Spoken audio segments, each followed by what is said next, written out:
আসসালামু আলাইকুম রহমতুল্লাহি ওবরকাতুহু। সম্মানিত দর্শক, রাজনীতির ময়দান সম্ভবত সহিংস হতে চলেছে। এখনকার যে শুনশান নীরবতা, এটি শেষ কথা নয়। প্রধানমন্ত্রী তারেক রহমান সাহেব যে ভদ্রতা দেখাচ্ছেন, তিনি যেভাবে নীরবতা পালন করছেন এবং প্রায় সব ক্ষেত্রেই নিত্য নতুন চমক তৈরি করছেন। তার কন্যাকে রাজনীতিতে তিনি অগ্রগামী করছেন। তারপর বড় বড় চেয়ারের পরিবর্তে ছোট ছোট চেয়ারে বসে তিনি কাজ সারছেন, যেখানে সেখানে গাড়ি থামিয়ে দিচ্ছেন, যেখানে ইচ্ছা সেখানে তিনি হেঁটে হেঁটে চলে যাচ্ছেন। বইমেলা থেকে তিনি হেঁটে সচিবালয়ে চলে আসলেন। এই ধরনের কাজ তিনি যত বেশি করছেন, ধরে নিতে হবে যে তিনি দীর্ঘমেয়াদে ক্ষমতায় থাকার জন্য জনগণের যে সন্তুষ্টি, বিশ্বাস এবং আস্থা অর্জনের চেষ্টা করছেন। এটি তার রাজনীতির একটি দিক। এটির কাউন্টার যে দিক, এটি যদি আপনি কল্পনা করেন, তাহলে আপনি দেখতে পাবেন যে ইতিমধ্যে তিনি যে সিদ্ধান্তগুলো নিয়েছেন খুবই দ্রুত, এত দ্রুত যেটি তার প্রতিপক্ষ কল্পনাও করতে পারেনি।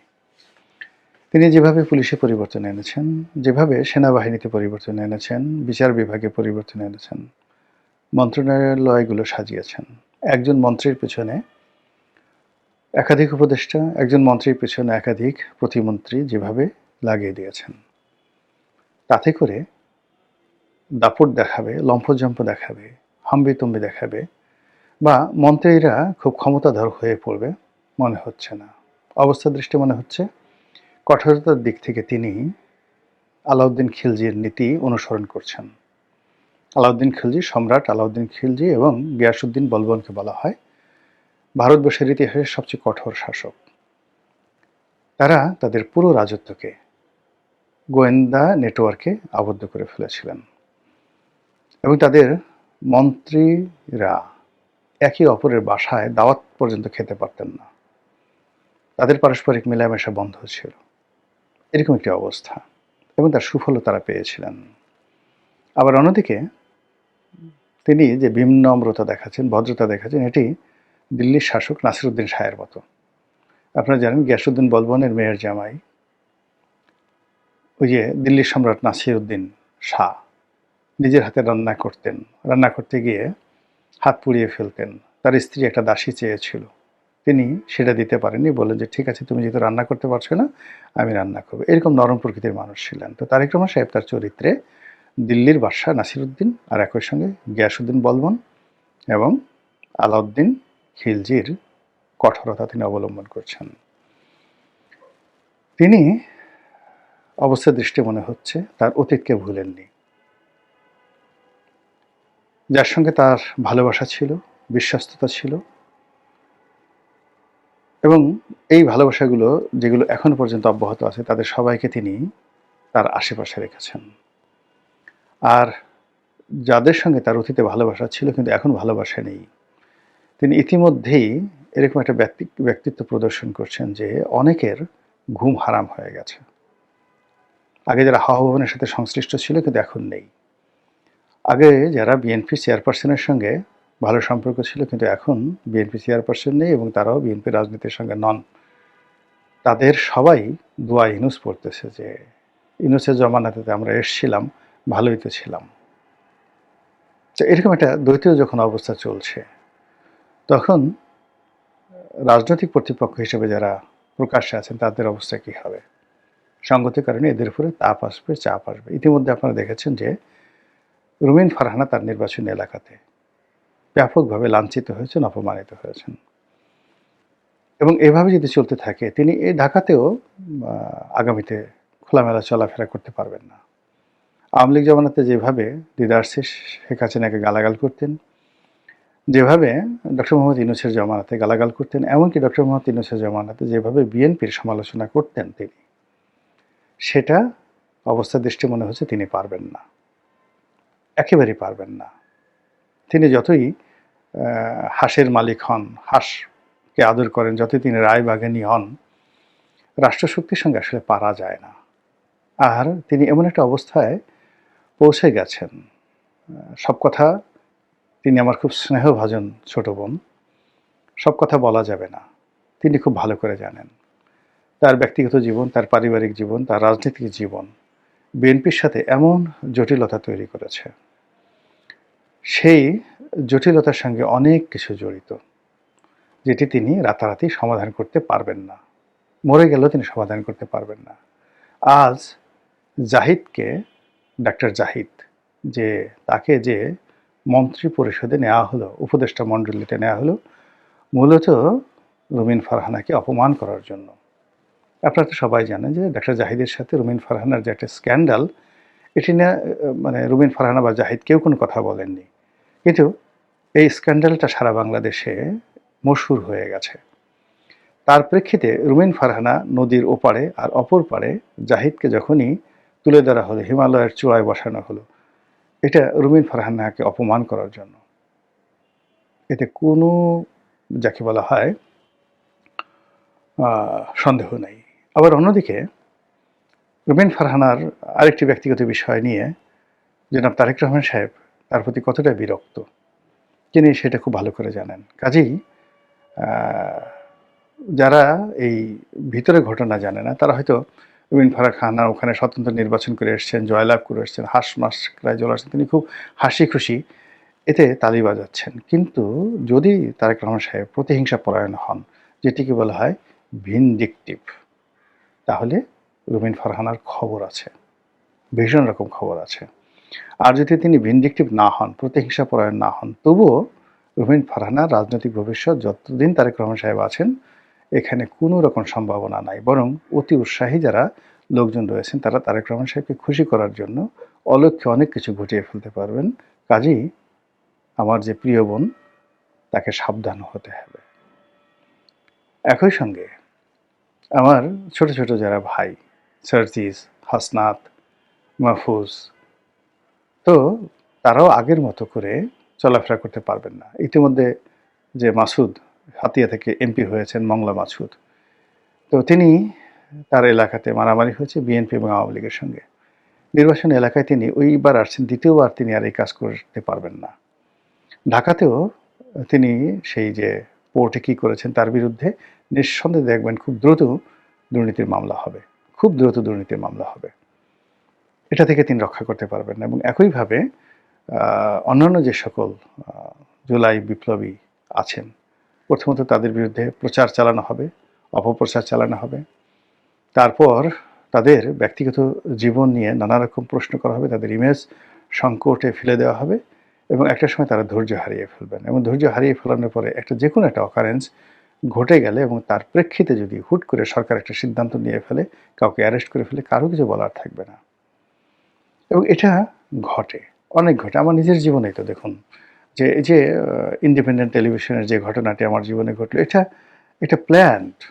দীর্ঘদিন ধরে 2 মাস 3 মাস ধরে আমাকে প্রভোগ করা হচ্ছিল, আর 3 মাস ধরে আমি ধৈর্য ধারণ করছিলাম যে এই ধরনের ঘটনা যেন না ঘটে। সালমান এফ রহমান সাহেবের যারা লোকজন আছেন, তারা আমার নির্বাচনী এলাকাতে গিয়ে তাণ্ডব করলো, আমার বাড়ি ঘরে গিয়ে তাণ্ডব করলো। আমি ধৈর্য ধারণ করলাম। আমার অফিসে 2 মাস ধরে তারা সেই সকালবেলা এসে টেলিভিশনের ক্যামেরা সেট আপ করে থাকে, সন্ধ্যা পর্যন্ত বসে থাকে। আমি রাত্রে টকশোতে যাই, রাতে 2টা 2:30টা পর্যন্ত তারা আমাকে ফলো করে। আমার বাসার সামনে ক্যামেরা।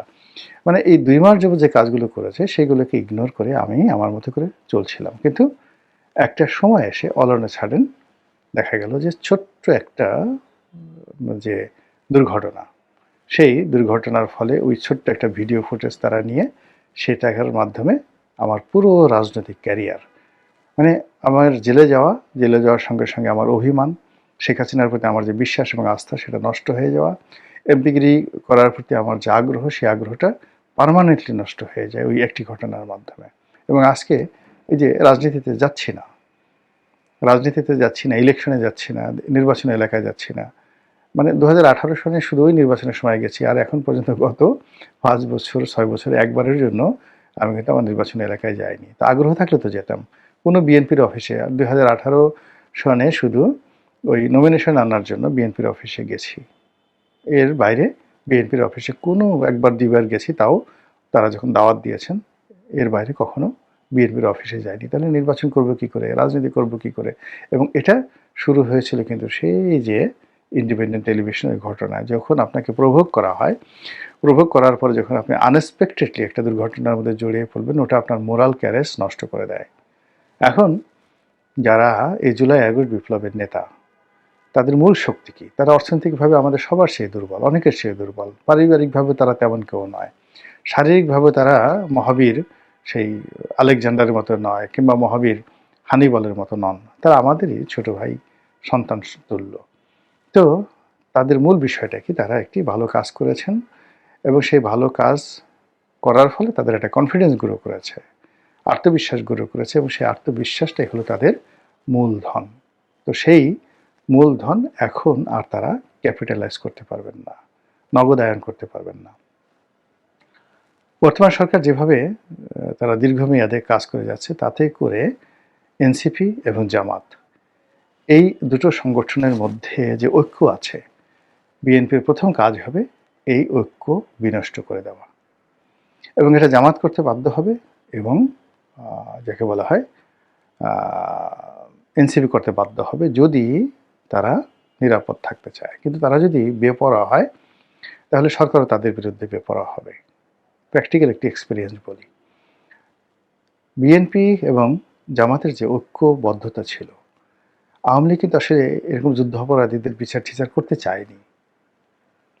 জামাতের বিরুদ্ধে তারা 100 যেতে চায়নি, বরং জামাতকে তারা বন্দী হিসাবে পেতে চেয়েছিল।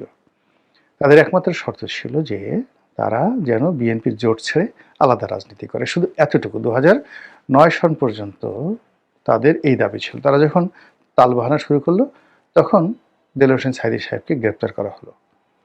3 মাস দেলোয়ার হোসেন সাঈদী সাহেবকে শুধু বোঝানো হয়েছে যে আপনি জামাতকে আলাদা করে ফেলুন, যদি জামাতের নেতারা না কথা শুনে আপনি আলাদা জামাত গঠন করুন, আমরা আপনাকে সাহায্য করবো। সাঈদী সাহেব রাজি হননি।